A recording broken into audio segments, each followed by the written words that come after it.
Well, we're here this afternoon with Mike Garcia, Navy fighter pilot, employee of Raytheon. That's right.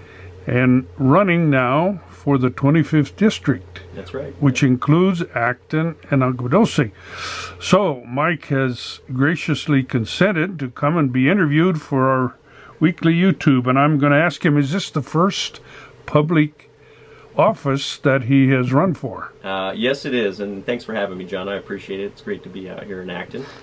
This is the first public elected office that I've run for. I spent my life primarily in the military, about 15 to 18 years or so, flying F-18s off of aircraft carriers during combat operations, and then in the private sector, raising my family here in the district and working for Raytheon, like you said. So I really had no aspirations of running for office. What I saw in the last election, though, made me realize that maybe I wasn't done serving my country, and the Katie Hill show that we all saw transpire real time in front of our faces was something that I didn't necessarily predict it to be as crazy as it was, but I did recognize last year in the midst of the elections that she wasn't qualified for the position, and frankly, I wasn't happy with the way Steve Knight ran his race, and unfortunately, Katie Hill was able to win the election. And because of that, I decided that maybe it is time to get involved in politics and run for office. And a lot of folks have asked me why this position and why not maybe city council or state assembly. And I think that you fight the fights, and you go after the challenges that God's given you the skill sets for. And with my background and my education and my experiences, frankly, the federal level race and the federal level issues when it comes to national security, the economy, and operations in D.C., frankly, is what I'm set up for the best. So that's I think that's in my wheelhouse. And that's the why I'm running. Well, that's good. And you started out here, though. You started out at Saugus High, and I did, yep. So you're a native son for sure. I am. Yeah, I'm a native son. I've lived in Santa Clarita in the local area here since 1983. So I've been out here a long time, and I was a 1994 graduate of Saugus High School back in the day. So. It's changed a lot, and obviously the shooting tragedy there a couple weeks ago was heartbreaking to watch on live TV, and I think we're still recovering from that for sure. But yeah, I grew up here, into aviation my whole life, so I'd go out to the Agua Dulce airfield, a couple times a month and just watch planes land, and it was kind of my therapy as a teenager. So this is my hometown for sure. And how about your wife? And I know you have two sons, I think. Yep, my wife, Rebecca, she's 33 years old, and we have two sons, Preston and Jet. My wife was born in Henry Mayo Hospital, and her family goes back several generations in the local area as well. So we've got deep roots here in the 25th District. My boy, Preston, is 13, and he's in Rio Norte Junior High right now, and he's a good boy. And then our 3-year-old Jet James, he's just starting preschool, and he's a handful as a 3-year-old, but I'm absolutely blessed to have the best family in the world.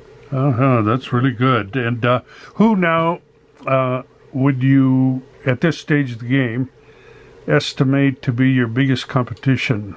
At this point in the game, now that Katie Hill's out of the race, Christy Smith on the Democrat side is definitely the largest competition. There's a few folks vying for on both sides of the aisle for the job there outside of the district.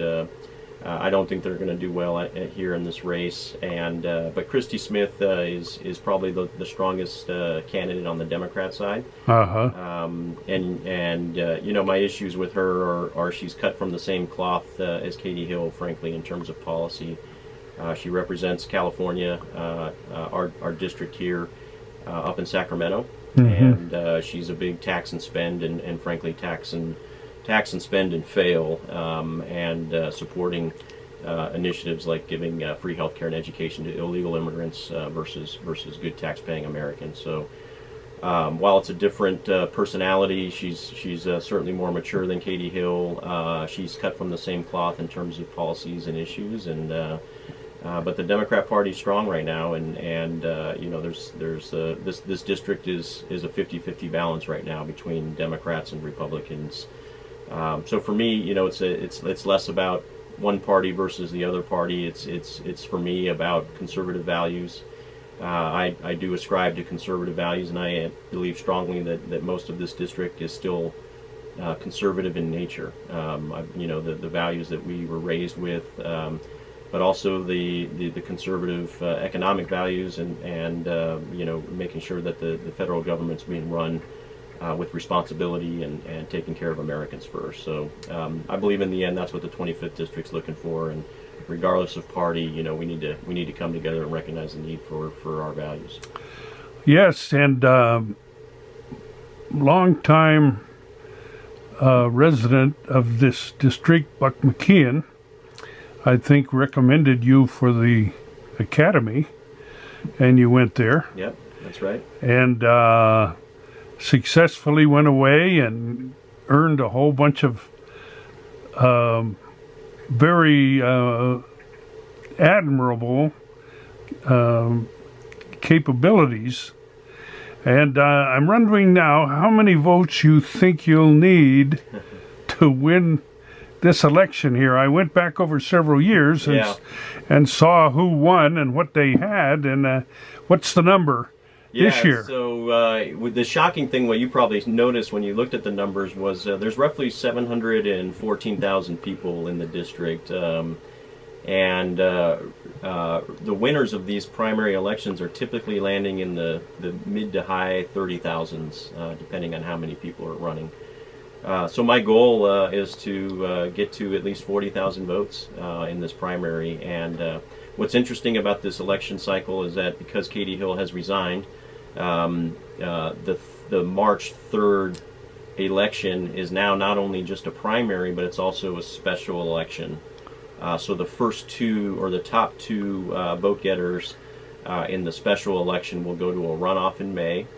And the top two vote getters on March 3rd will also be the candidates for the general election in November as well. So it's a little wonky this year, having effectively two elections on one ballot, but we're going to see on one page the regular general primary election for the general in November, and then on the next page we'll see the special election for the special election runoff on May. So both ballots will be on there March 3rd. So you've got to look for the names twice.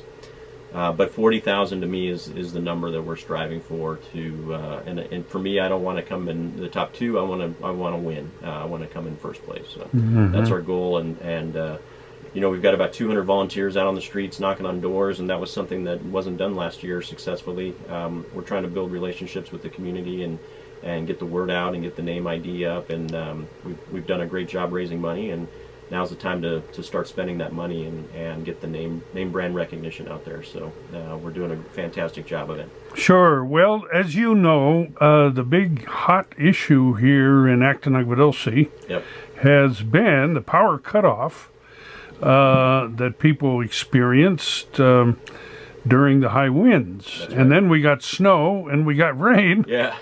It's can believe it's unbelievable conditions out here, and unfortunately, it's not all Mother Nature doing to us. There's bad leadership in California. There's bad leadership at Southern California Edison that's really driving a lot of this, and it's unfortunate. So during the power outages, about a month and a half ago, I went out to the women's club in Aqua Dulce, and they have one of the only generators in the neighborhood that was able to operate, and so we joined them out there. My wife Rebecca and I went out there for the chili hosting that they did out there, and got to meet some of the folks going through it. And you know, when you lose your power and your water, and you've got wildlife on your property and animals, it's a whole new world. And what we saw out there that night was more akin to Venezuela than the United States, and it really bugged me. We ended up going to the Acton Town Hall Town Council meeting a couple weeks later, where Edison showed up, and what I saw there was actually more appalling than the practice of shutting the power off for an extended period of time. The excuses that they made, the answers, and frankly the lack of answers that they gave the citizens was unacceptable. So for me, there's a few things. One, Edison has been given the opportunity to just shut off power when winds get to a certain limit, but there is no restriction on how long they can keep the power out. And to me, that's deadly. That's a deadly recipe. They've managed to not only take away our power, but now take away our water, which has been an ongoing battle here in Acton and Aqua Dulce for decades. So at what point is too long? And I think they should be required to turn the power off for no more than 12 hours. Because after that, you're truly starting to risk lives and loss of wages. And at a minimum, Edison should be accountable and responsible for any loss of life or any cost of replacing livestock or loss of wages as well. So those are huge things. The thing that really bugged me though is that when they call this preventive maintenance or power shut-offs, and then when citizens ask, well, how do we prepare for it? The answer is, well, prepare for it like you would any other emergency. So now you've got a state and a utility basically inducing an emergency situation on a society that would have normally been full up and running, right? And the reality is that they need to leave the power on. They need to clear the brush below the power lines. Invest in modernizing the power, the grid, and the infrastructure, the power poles, so that we don't have the fires. But one of the things that really disturbs me is that Edison themselves, and as well as my opponent Christy Smith, they're blaming climate change on this phenomenon. And one, the fires are not a result of climate change; they're usually man-made. And two, these power shutdowns and what Edison is doing to Acton and Aqua Dulce and the other areas. It's not climate change. That's all man-made and just bad leadership and bad policy. So I think it's a cop-out to say it's climate change, and there's definitely concrete things we can do. The other thing I've learned, and not to go too long on this, John, but with the fires, what I've learned in the last couple of weeks is that while we have the super scoopers from Canada, and there's a couple larger, DC-10 aircraft employed, Point Mugu Naval Air Station out there actually has a reserve unit of firefighting aircraft that just usually sits there. And the reason it sits there is because of an old law from 1932 that prevents the U.S. government, the federal government, from competing with commercial companies. And these firefighting aircraft that we see in the area lately are commercial companies, so they don't launch the military aircraft because of this law. So one of the first things I'd like to do in Congress is to get that waived, so that the alert firefighter aircraft out in Point Mugu can actually be launched in a timely fashion. It's like a 10-minute flight from Point Mugu to here. And those are the ones that carry the powder and not the water. So, water dissipates and evaporates in many cases before it hits the ground. And these military jets drop powder that doesn't dissipate like that. So that's a big deal. And, it was one of those things that when I found out about it, it was kind of you got to be kidding me. Why haven't we fixed this problem already? So there's a lot of frustration in Acton and Aqua Dulce, and I completely resonate with it. I can empathize with it, and we've got to hold the people that are preventing us from living normal lives and living a first world life like we deserve to be living accountable. So. Well, that's a new thought that in the news we haven't heard, and so I'm glad you have it, and I'm glad you can feel like you can take it somewhere. Another idea that has come up in Acton Aqua Dulce is the Aqua Drone idea. And this is a fleet of drones that carry water. And remember the Chinese Olympics up in the sky, they had hundreds and hundreds of drones, and they were programmed.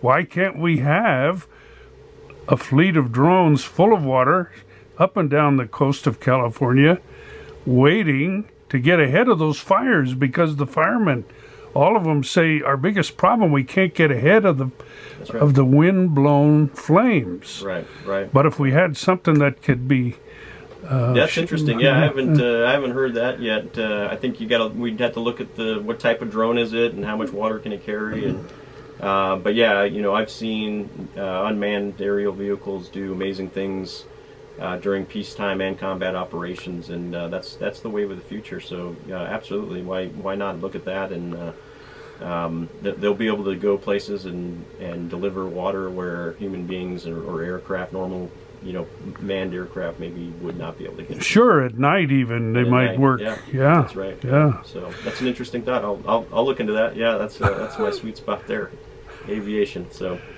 Well, thank you so much for giving us of your time. I know you're scampering around a huge district.